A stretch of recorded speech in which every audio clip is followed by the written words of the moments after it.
HMS Argus holds a unique and distinguished place in naval history as the world's first true aircraft carrier with a full-length flight deck, a pioneering ship that bridged the transition from battleship-dominated fleets to the age of carrier aviation.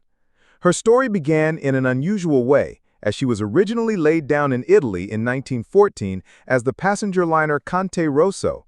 But with the outbreak of the First World War, the partially completed hull was purchased by the British Admiralty and converted to serve a completely new purpose.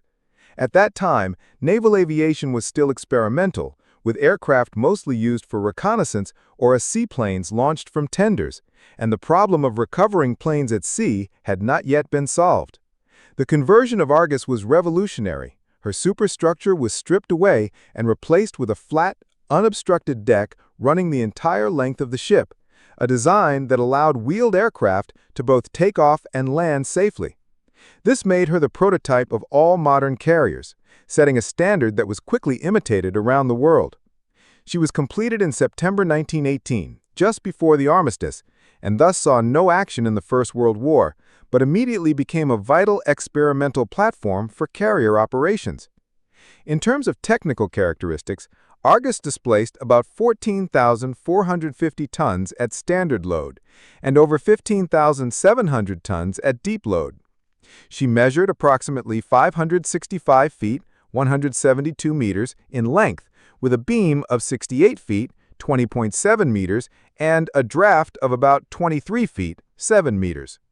Her propulsion system consisted of Parsons steam turbines with 4 shafts, producing around 14,000 shaft horsepower, which gave her a modest maximum speed of roughly 20 knots, significantly slower than later fleet carriers. Her range was around 4,800 nautical miles at 10 knots, which suited her training and ferrying roles more than high-speed fleet operations.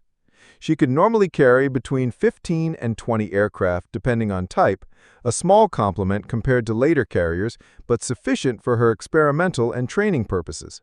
Initially, she had minimal defensive armament, but during the Second World War, she was fitted with light anti-aircraft weapons, including 4-inch dual-purpose guns and multiple 2-pounder pom-poms and Oerlikon 20mm cannons, reflecting her vulnerability to air attack. Unlike later carriers, she had no armor protection for her flight deck or hangar. During the 1920s and 1930s, Argus served as the primary testbed for innovations in naval aviation. Arrestor gear systems, landing signal flags, deck markings, and handling methods were trialed and perfected on her decks, while hundreds of Royal Navy pilots earned their first carrier qualifications aboard. Her design and operational lessons directly influenced later British carriers, such as HMS Courageous and HMS Ark Royal. Though her limited speed and small air group prevented her from becoming an effective fleet carrier, her role in perfecting carrier techniques was invaluable.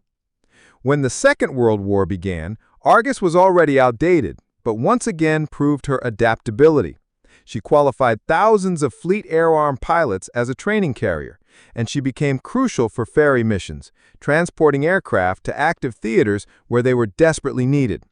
Most famously, she participated in the delivery of Hurricanes and Spitfires to Malta, flights that helped secure the island's survival during its long siege.